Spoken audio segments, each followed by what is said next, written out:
Graça e paz, queridos. Como é que vocês estão? Prazer estar aqui com você de novo, nessa quarta aula do livro de Filipenses, que coincidentemente é o capítulo 4.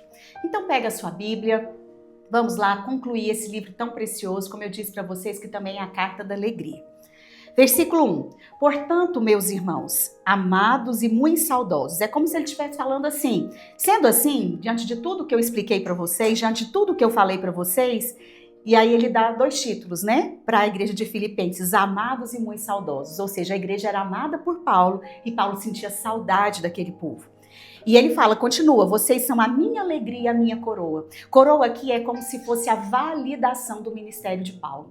Então, para os filipenses, ele fala, vocês são a minha coroa. Vocês são aquilo que é a validação, é aquilo que mostra que eu empenhei em pregar o evangelho para vocês.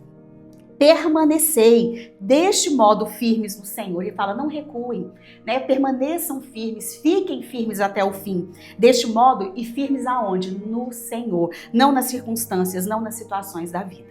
Versículo 3. Aqui Paulo tenta apaziguar uma situação que foi gerada dentro da igreja de Filipenses, né? Na igreja em Filipos. Ele continua, versículo 2.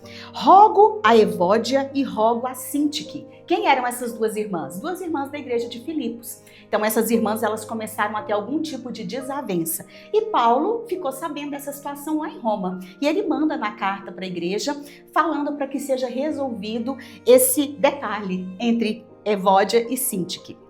E ele fala, rogo a Evódia e rogo a Sintique, que pensem cordialmente no Senhor, que vocês tenham o mesmo pensamento. Se você voltar a sua Bíblia um pouquinho aí, lá no capítulo 2, versículo 2, Paulo fala a mesma coisa. Ele diz assim, lá no capítulo 2, versículo 2, completai a minha alegria, de modo que vocês pensem a mesma coisa. Então, talvez, acredita-se que na igreja de Filipos tinha uma certa situaçãozinha de terem pensamentos ou de se exteriorizar pensamentos diferentes. E um caso mais específico ele trata com Evódia e Sintique. Versículo 3. A ti, fiel companheiro de jugo. Quem que é esse fiel companheiro de jugo? Não se sabe ao certo, não tem como afirmar. Pode ser que seja algum líder da igreja. Arquipo, talvez, o filho de Filemão, que nós aprendemos lá no primeiro livro, no livro de Filemão. Talvez seja Arquipo, talvez seja o próprio Filemão, talvez seja um grande ou um outro líder dentro da igreja de Filipos, né? E aqui ele fala, a ti, fiel companheiro de jugo, também peço que as auxilies, pois juntas se esforçaram comigo no evangelho, também com Clemente e com os demais cooperadores. Ele fala, a ti, fiel companheiro de jugo. Esse aqui pode ser qualquer um desses líderes, algum líder, né, que não tem como a gente saber. Também peço que auxilies, não é só um conselho, vai lá e seja um mediador nessa briga, nessa discórdia. Irmãos, provavelmente não era briga física, era diferença de pensamento mesmo, tá? Senão Paulo tinha sido um pouco mais incisivo aqui. Então ele fala, peço que você vá lá, líder, e seja um mediador entre Evódia e Sintique. E também a Clemente. Esse Clemente também a gente não sabe quem é. Existiu na teologia, na história da igreja, um tal Clemente de Roma, que foi um dos bispos de Roma, mas não tem como a gente afirmar que seja ele, tá? E com os demais cooperadores meus, tiveram outros, né? Cujos nomes se encontram aonde? No livro da vida. Você vai encontrar o livro da vida em algumas passagens. Esse livro da vida está em Apocalipse capítulo 3, versículo 5. Quando Deus chega para a igreja de Sardes e fala que de modo nenhum apagarei o nome de vocês do livro da vida. Lá em Apocalipse capítulo 20 também fala, né, na hora do julgamento ali dos mortos, que fala que aquele, né, que foram abertos os livros e também o livro da vida, se o nome daquela pessoa não tiver no livro da vida, não terá salvação. Né? Salvação no sentido literalmente falando mesmo. Então esse livro da vida que Paulo está falando, que elas que foram cooperadoras do evangelho, né? Evódia e Sintique, Clemente, os demais cooperadores cujos nomes se encontram de fato e de verdade no livro da vida. Aí ele passa para uma segunda porção, a partir do capítulo, do versículo 4, capítulo 1. Aqui eu costumo falar que é um manual apostólico da saúde espiritual. Paulo aqui ensina como se ter saúde espiritual para a igreja de Filipos. Alegrai-vos, versículo 4. Ele fala, alegrai-vos. Lembra que a carta aos Filipenses também é chamada dentro da teologia de a carta da alegria? Em várias passagens a gente vê Paulo falando sobre alegria. Alegrai-vos, novamente digo, alegrai-vos. E aqui de novo, alegrai-vos sempre no Senhor. Essa alegria aqui é um imperativo. Paulo está falando, se alegrem. Assim é a vida do cristão. Essa é uma disciplina espiritual no sentido de que você precisa se alegrar no Senhor e não nas circunstâncias. Embora nós vivamos, todos nós, independente de qualquer coisa, até de nível de maturidade espiritual, todos nós passamos por circunstâncias difíceis e dias difíceis. Mas Paulo fala, se alegrem, mas não se alegrem nas circunstâncias quando você tem saúde, quando seu casamento vai bem, os seus filhos estão maravilhosos, você tem dinheiro no banco, onde tudo está ok. Não é aí, é alegrem-se sempre no Senhor. Aqui ele fala de algo que vai além da vida natural e da vida humana. E ele fala, outra vez digo, alegrai-vos, seja intencional na alegria, foque na gratidão, foque naquilo que você tem. Versículo 5, seja a vossa moderação. No original do grego aqui, moderação é como se fosse gentileza. Seja a vossa gentileza conhecida de todos os homens. Que as pessoas que olharem para vocês, filipenses, que as pessoas que olharem para vocês, igreja de Filipos, eles olhem para você e vejam que vocês têm um espírito manso, vocês são gentis e todos os homens possam olhar para vocês e perceberem isso. E aí ele fala, porque perto está o Senhor. Pastor, esse perto está o Senhor é no sentido de que o Senhor está conosco? Sim. Mas também, no original aqui, a gente entende que pode significar o seguinte, o Senhor está voltando. O Senhor está vindo, que quando Ele vir, Ele encontre em nós pessoas que sejam um testemunho vivo de ser amáveis, de sermos amáveis, de sermos gentis. Amém? Vamos continuar. Versículo 6, amplamente conhecido, Filipenses capítulo 4, versículo 6, eu acredito que a maioria dos cristãos mais antigos conhecem de cor. Não andeis ansiosos. Ansiosos aqui, na nossa geração, é muito comum, né? Aquela pessoa mais agitada, com a mente acelerada, com preocupações. Mas o original aqui é mente dividida. Então, não andeis com a mente dividida, com medo do futuro, com medo das coisas que estão acontecendo. E ele fala, não andeis com coisa alguma, em tudo, porém, em todas as situações que vocês vivem, sejam conhecidas diante de Deus as vossas petições. Filipenses, atenta aqui, não se preocupe com o que está acontecendo, não olhe para o mar revolto, para as ventanias da sua vida, não se preocupe com o seu futuro, mas faça uma coisa, apresentem, seja conhecida diante de Deus. Pastora, mas Deus conhece as minhas situações, conhece. Mas o Senhor quer que você tenha a intimidade de chegar diante dele, se debruçar nele e contar para ele os seus problemas e pedir socorro. E aí ele continua, sejam conhecidas diante de Deus as vossas petições pela oração. Oração fala de conversa. Chega diante de Deus com liberdade, com prostração e falar, Senhor, eu preciso do Senhor. Com súplica, súplica fala de um pedido voraz, é como se o Senhor tem misericórdia, se o Senhor não fizer, ninguém consegue fazer nessa situação por mim. Por súplica, com ações de graça. Quando ele fala ações de graça, ele está mostrando ou chamando os filipenses e nós hoje, lembrem-se da fidelidade do Senhor, lembrem-se que é promessa de que Ele estaria conosco até a consumação dos séculos, lembre-se que agora você é filho desse Deus, lembre-se que agora Ele é fiel para com você e que Ele não vai tapar os ouvidos com relação à sua oração e à sua súplica. E ele fala, né, com ações de graça. E a paz de Deus. Aqui a paz de Deus é como se fosse uma sentinela. Acho que todo mundo sabe o que é sentinela, né? São aqueles soldados, aqueles guardas policiais que ficam ali de vigia o tempo inteiro observando todas as coisas, protegendo, guardando. E ele fala, a paz de Deus, que excede todo o entendimento, não vem de algo natural, não vem das situações ou das circunstâncias, ela excede, ela, né, passa da lógica, ela vai muito além, porque fala de uma presença da paz que somente Deus pode dar. E aí, né, versículo 7, a paz de Deus que excede todo entendimento, guardará o vosso coração. Coração fala do mais íntimo do nosso ser. E também a vossa mente, os seus pensamentos, aquilo que você pega como informação, né, diante das situações da vida. Ele fala que essa paz vai nos guardar. Amém? Terceira parte, eu costumo dividir aqui dessa forma. Terceira parte. Ele fala sobre, a partir do versículo 8, ele fala sobre o padrão da mente cristã, ou padrão da mente de Cristo. Romanos capítulo 12, Paulo escreveu alguns anos antes dessa carta aos Filipenses. Ele fala o seguinte: transformai-vos pela renovação da vossa mente. Metanoia. Não é uma transformação daquilo que você pensa apenas do que passa diante dos seus olhos, mas é uma transformação radical de mentalidade. E aqui ele vai falar isso. Versículo 8. Finalmente, irmãos, tudo que é verdadeiro, tudo que é respeitável, tudo que é justo, tudo que é puro, tudo que é amável, tudo que é de boa fama, se alguma virtude há e se algum louvor existe, seja isso que ocupe o vosso pensamento. Irmãos, Paulo está falando aqui um padrão de mentalidade de Cristo para nós. Ou seja, tudo que foge a essa lista de pensamentos nós temos que jogar fora. Nós não podemos permitir que isso, como ele diz, ocupe o vosso pensamento. Pastora, como é que eu consigo isso? Metanoia. A gente não consegue com esforço próprio. Não, eu não vou pensar isso. Não, é algo vindo do Espírito. O Espírito Santo gera uma metanoia em você, gera uma transformação da mente. Se você tem acompanhado os estudos todas as semanas, eu tenho falado, em muitas aulas sobre a regeneração. Um dia nós éramos porquinhos que gostávamos da lama do pecado e sentíamos prazer, sentíamos satisfação no prazer do pecado.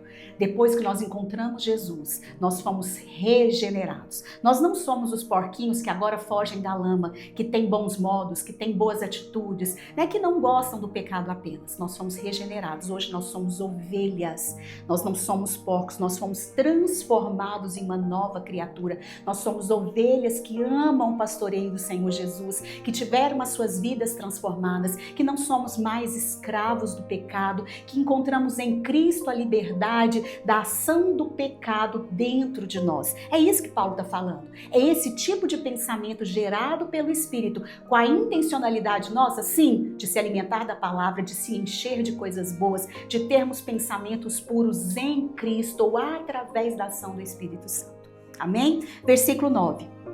O que também aprendestes, recebestes e ouvistes e vistes. Que lindo, né? Paulo está falando, vocês aprenderam, vocês receberam a palavra, vocês ouviram a pregação do Evangelho e vocês viram em mim. Eu sou o maior exemplo da pregação ambulante, da vida ambulante, do dia a dia, da vida ordinária, do fazer, do ser, do conquistar e do principal, da essência em Cristo.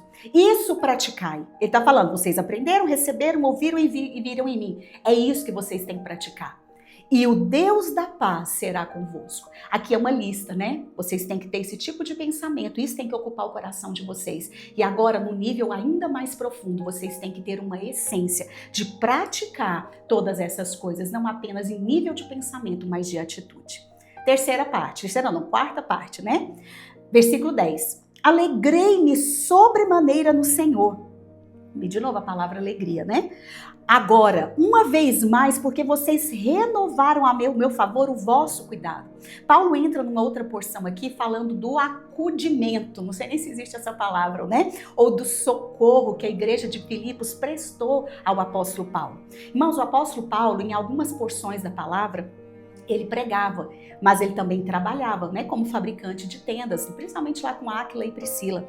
Mas em muitos momentos não tinha como ele trabalhar. Ele era um pregador, ele era um evangelista, ele era um pastor. Então ele tinha que ser, de certa forma, sustentado pelos irmãos para cumprir a obra de Deus. E foi isso que aconteceu. Os filipenses ficaram sabendo, e aqui não foi a primeira vez, você vai ver ao longo do capítulo, que ele foi acudido por essa igreja. A igreja mandou, algo para sustentar o apóstolo Paulo, o qual também tinhais antes, mas vos faltava oportunidade. Deixa eu te mostrar, vai lá em 2 Coríntios, capítulo 8. Se você quiser pausar o vídeo, talvez você não tenha tanta habilidade para abrir, mas lá em 2 Coríntios capítulo 8, olha o que ele fala. Também, irmãos, versículo 1, vos fazemos conhecer a graça de Deus conhecida das igrejas da Macedônia, lá em Filipos. Filipos é uma igreja da Macedônia, porque no meio de muita prova de tribulação manifestaram uma abundância de alegria, e a profunda pobreza deles superabundou em grande riqueza da sua generosidade.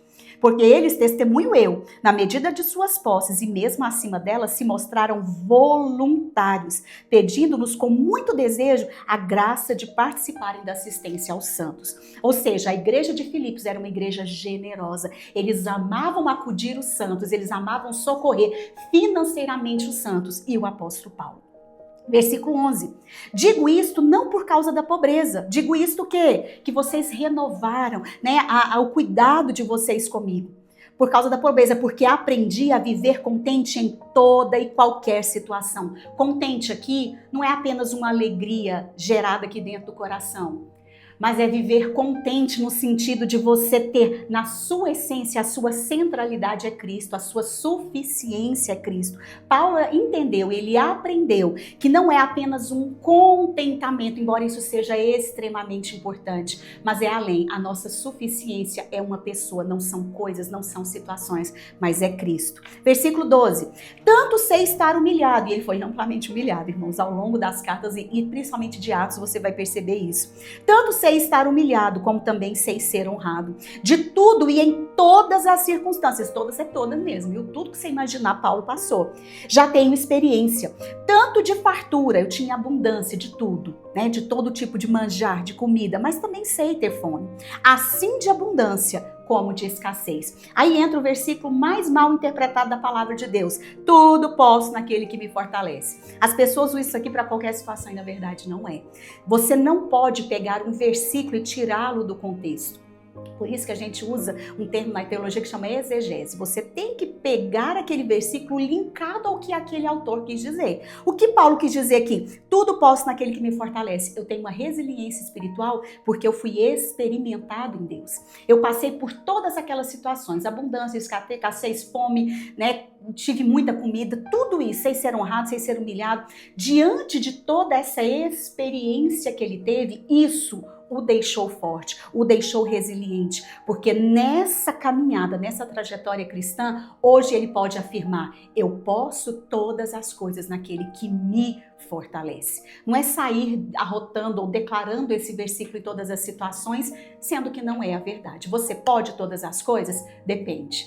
Porque você vai ser trabalhado, experimentado pelo Senhor ao longo da sua caminhada cristã. Mas se você desistir, se você parar, se você não permanecer, você não pode todas as coisas naquele que te fortalece, porque da sua parte você não permaneceu. Vamos continuar? Versículo 14. Lá fala o seguinte: todavia fizeste bem, associando-vos na minha tribulação. Ele está falando, parabéns, vocês fizeram algo, vocês acrescentaram em vocês um depósito espiritual, porque vocês participaram da minha tribulação. E sabeis também vós, ó Filipenses, que no início do evangelho, lembra na aula passada, ou na penúltima, antepenúltima, não lembro? O ministério de Paulo em Filipos começou lá em Atos capítulo 16, quando ele chega na cidade de Filipos e tem aqueles 3 grandes acontecimentos. Conversão de Lídia, a cura ou libertação da jovem possessa e a conversão do carcereiro. Ali começou o ministério de Paulo na Macedônia. Quando parti da Macedônia, nenhuma igreja se associou comigo. No final do capítulo 16, a Bíblia fala que ele saiu e foi para outras cidades, continuou a sua viagem missionária. Mas ninguém o ajudou, apenas a igreja de Filipos. Versículo 15, para você não se perder. E sabeis também vós, ó Filipenses, que no início do evangelho, quando parti da Macedônia, nenhuma igreja se associou comigo no tocante a dar e receber, senão unicamente vós outros. Ou seja, eles estavam investindo na missão, né, do apóstolo Paulo. Versículo 16, porque até para Tessalônica é a terceira igreja ou a terceira cidade que ele vai depois de sair de Filipos, tá? Tá lá em Atos capítulo 17. Porque até para Tessalônica mandastes não somente uma vez, mas 2 vezes. O quê? A oferta, o cuidado da igreja para Paulo. O bastante para as minhas necessidades. Eles estavam sendo fiéis com o evangelho, com a pregação e com o apostolado de Paulo. Versículo 17. Não que eu procure o donativo, eu não procuro isso, eu não fico pedindo para vocês, mandem recursos, ele não. Mas o que realmente interessa para mim é o fruto que aumente o vosso crédito, é o lucro espiritual. Anos antes, Paulo tinha escrito para a igreja em Corinto. Na primeira carta, ele fala sobre a questão de você dar com alegria. Tudo que você semeia, você vai colher. Se você semeia pouco, tá lá no capítulo 9, você colhe pouco. Se você semeia com abundância você também vai colher. Paulo tá falando, não é por minha causa, é pela semente que vocês têm plantado e vocês vão ter lucro. Lucro financeiro também. Não é porque Deus está te pagando, mas porque isso é um princípio espiritual. Amém? Versículo 18. Recebi tudo e tenho abundância, estou suprido, desde que Epafrodito, lembra do Epafrodito que levou a doação? Está lá no capítulo 2. Epafrodito foi que saiu de Filipos e levou a doação. Desde que Epafrodito me passou às mãos o que veio da vossa parte como aroma suave, como sacrifício aceitável e aprazível a Deus. Paulo fala dos sacrifícios lá de Êxodo, capítulo 28 e 29. Ele usa esse recurso para falar: o Senhor tem aceitado o sacrifício de vocês. Versículo 19, muito conhecido também, né? E o meu Deus, segundo a sua riqueza em glória, há de suprir em Cristo Jesus cada uma das vossas necessidades. É uma promessa que o apóstolo Paulo faz para a igreja, de que Deus não vai sair perdendo, não vai te deixar perder em nada daquilo que você investe. Versículo 20, ora, ao nosso Deus e Pai seja a glória pelos séculos dos séculos. Amém. Isso aqui é o louvor de Paulo. Paulo ora agradecendo, louvando, porque isso aqui é uma pequena oração de um versículo, né? Ao nosso Deus e Pai seja a glória pelos séculos dos séculos. Agora nós entramos na parte final, a saudação e a bênção de Paulo, quando ele faz em todas as cartas, em todas as igrejas. Saudai cada um dos santos em Cristo Jesus. Os santos aqui são todos que são servos de Jesus Cristo, todos que confessam Jesus Cristo como Senhor. Os irmãos que se acham comigo lá na prisão, em Roma, também saúdam vocês. Aí você vai ler essa lista todinha lá em Colossenses e também em Filemon. Todos os santos vos saúdam, especialmente os da casa de César. Tem gente que não entende. O que é isso? É o sistema do Império Romano. Os pretores, os guardas, né, todos ali já tinham passado por Paulo e sabiam, conheceram o Evangelho. Aí ele termina: a graça do Senhor Jesus Cristo seja com vosso espírito. Amém. Paulo aqui, ele abençoa a igreja de Filipos e aqui ele termina a sua carta. Então eu espero em Deus, no Senhor, que você não fique apenas nessas aulas, mas você releia a carta de Filipenses, que é a carta da alegria. Deus tem muito a falar com você. As nossas aulas, na verdade, são para te trazer um pouco mais de clareza em cada versículo, né? Em cada partezinha do que Paulo quis dizer, mas não deixe de fazer a sua leitura da carta aos Filipenses. Então fiquem todos com Deus, um grande beijo, que Deus abençoe e proteja cada um de vocês, em nome de Jesus.